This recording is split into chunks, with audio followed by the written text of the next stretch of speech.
Assalamualaikum warahmatullahi wabarakatuh. Alhamdulillahirabbil alamin.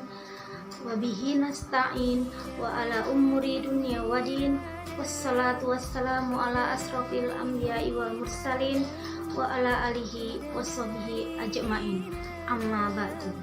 Rabbi shrahli sadri wa yassirli amri wahlul 'uqdatam min lisani yafqahu qawli.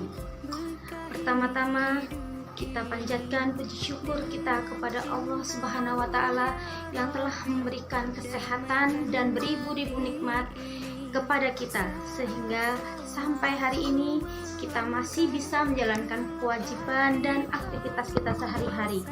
Salawat dan salam kita junjungkan kepada Nabi besar kita, Nabi Muhammad Sallallahu Alaihi Wasallam. Semoga dengan memperbanyak salawat kita semua bisa mendapatkan syafaat di akhirat kelak. Amin ya robbal alamin. Pada kesempatan kali ini kita akan mengulas tentang sejarah singkat Syekhul Islam Imam Al-Ghazali. Semoga sedengan kita mengenal beliau, anak-anakku sekalian yang solih dan solihah bisa termotivasi dalam menuntut ilmu. Imam Al-Ghazali memiliki nama lengkap Abu Hamid Muhammad Ibnu Muhammad Al-Ghazali. Beliau lahir pada tahun 450 Hijriah atau 1059 Masehi di Ghazalah, kota kecil di Tus, wilayah Khurafah yang waktu itu merupakan salah satu pusat ilmu di dunia Islam. Beliau berasal dari keluarga yang sangat sederhana. Ayahnya adalah seorang pengrajin wol dan ayah dari Imam Al-Ghazali ini juga memperdagangkan hasil tenunan wolnya ini ke beberapa daerah. Ayah dari Imam Al-Ghazali ini sangat taat beragama, ilmunya luas, sehingga beliau berharap putra-putranya juga bisa menjadi imam atau ulama besar. Imam Al-Ghazali sebelum ayahnya meninggal, beliau dititipkan kepada teman dari ayahnya ini untuk dididik, karena teman dari ayahnya ini juga merupakan ulama besar di zamannya. Imam Al-Ghazali kecil selalu bersemangat mempelajari berbagai ilmu pengetahuan. Beliau sangat senang dengan membaca dan menulis. Beliau sejak kecil mempelajari Al-Quran, kitab-kitab hadis, fikih, dan dasar-dasar ilmu pengetahuan lain dari ayahnya serta dari teman ayahnya tersebut. Remaja, beliau sudah mahir dalam mazhab khilaf, perdebatan, mantik, membaca hikmah dan falsafah. Beliau berpindah-pindah negara untuk belajar ilmu dan menjadi guru di beberapa tempat. Setelah dewasa, beliau mendalami ilmu-ilmu filsafat. Berkat keluasan ilmunya, beliau menjadi guru besar di madrasah atau perguruan tinggi kalau sekarang di Nizamiyah.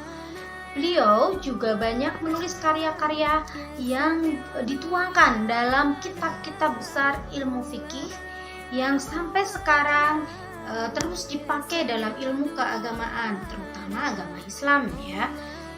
Imam Al-Ghazali disebut juga Hujjatul Islam, artinya argumentator Islam, karena jasanya yang besar dalam menjaga Islam dari pengaruh ajaran bid'ah dan aliran rasionalisme Yunani.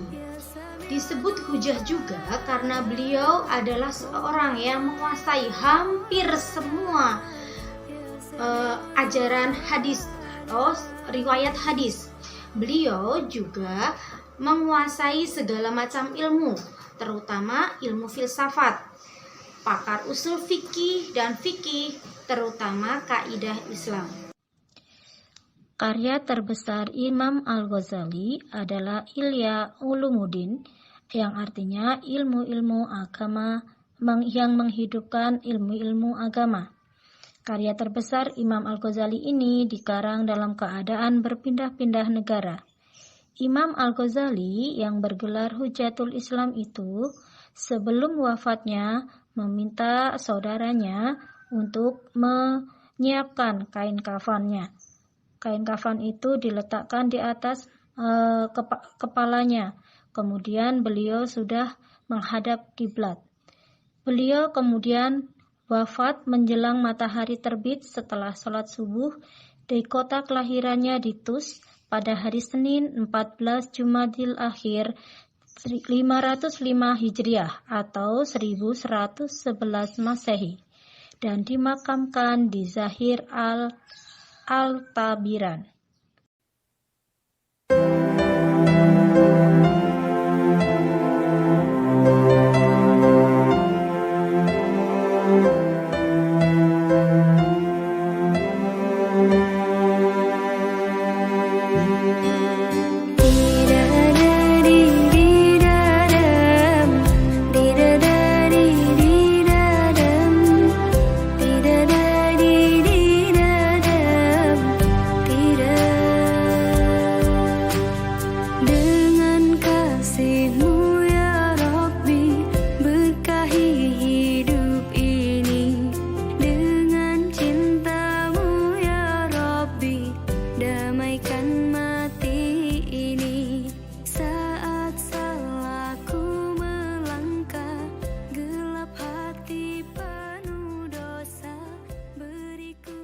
Sekian sejarah singkat tentang Imam Al-Ghazali.